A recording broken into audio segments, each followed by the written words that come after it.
Fathers play a very important role അല്ലെ. ചില തോൽവി അച്ഛന്മാരുണ്ട്.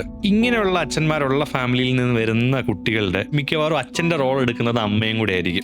ഇങ്ങനത്തെ അച്ഛന്മാരെ എങ്ങനെ ഡീൽ ചെയ്യാം, അതല്ലെങ്കിൽ അമ്മമാരെ അതിനെ എങ്ങനെയൊന്നു ഞാൻ പറഞ്ഞുതരാം. ഇപ്പം ക്രോണിക് ആയിട്ടുള്ള ഒരു ആൽക്കഹോളിക് ആയിട്ടുള്ള ഒരു അദ്ദേഹം വന്നിട്ടുണ്ടായിരുന്നു. പുള്ളിയുടെ ഒരു 25-26 ഇയേഴ്സ് വരെ he was A normal human being. പക്ഷെ അദ്ദേഹത്തിന് ഒരു മേജർ ആക്സിഡന്റ് വന്നതിന് ശേഷം ഇദ്ദേഹത്തിന്റെ ഒരു ഹാഫ് സൈഡ് അദ്ദേഹത്തിന് അങ്ങ് പോയി. അപ്പൊ ഈ പെയിനും കാര്യങ്ങളും ഒക്കെ മറികടക്കാൻ വേണ്ടി പുള്ളി ഡ്രിങ്കിങ് ശീലമാക്കി.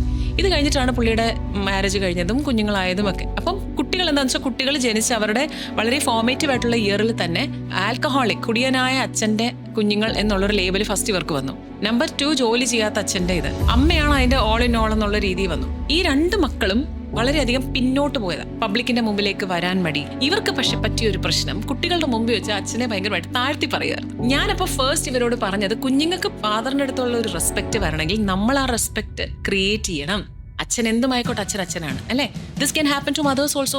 വീട്ടില് അമ്മമാർക്ക് ജോലി ഇല്ല എന്നുണ്ടെന്നുണ്ടെങ്കിൽ അത് നോർമലാണ്. അച്ഛന്മാർക്ക് ജോലി ഇല്ലെങ്കിൽ അത് കുറച്ചിലാണ്. അങ്ങനല്ല, വലിയ തെറ്റാണ്. ഒരിക്കലും അല്ല. ഒരാളുടെ മെഡിക്കൽ കണ്ടീഷൻ കൊണ്ടോ അല്ലെങ്കിൽ അദ്ദേഹത്തിന്റെ സാഹചര്യങ്ങൾ കൊണ്ടോ അദ്ദേഹം ഹെൽപ്ലെസ് ആവുകയാണെങ്കിൽ അവിടെ നമ്മൾ അദ്ദേഹത്തിനെ കൈപിടിച്ച് ഉയർത്തുമല്ലേ വേണ്ടേ. 2 പാരന്റ്സ് ഈക്വൽ ആണ്. സെയിം നേരെ തിരിച്ചു തന്നെ. ഇപ്പൊ ഒരു ഡോമിനന്റ് റോളായിട്ടൊരു ഫാദർ ആണ് വരുന്നത് എന്നിരിക്കട്ടെ, അമ്മയെ ഹൗസ് വൈഫാണ്, ടേക്കൺ ഫോർ ഗ്രാൻഡഡ് ആണ്, എല്ലാം ഇതും അതുപോലെ ചെയ്യുമല്ലോ. No, everybody in this world deserves a value.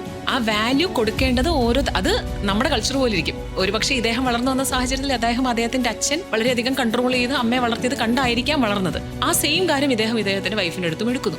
അതുകൊണ്ടാണ് നമ്മൾ അറ്റ്ലീസ്റ്റ് ഇപ്പോഴത്തെ ഒരു സോ കോൾ 90s പാരന്റ്സ് എങ്കിലും ശ്രദ്ധിക്കേണ്ടത്, your wife is working or not, leave it, but make sure you give her respect. Same thing, അച്ഛനാണെങ്കിലും ജോലിയുണ്ടോ അല്ലെങ്കിൽ പൈസ ഉണ്ടോ ഇല്ലേ, ഗിവ് റെസ്പെക്ട്. എന്നാൽ മാത്രമേ കുഞ്ഞിന് റെസ്പെക്ട് വരുള്ളൂ.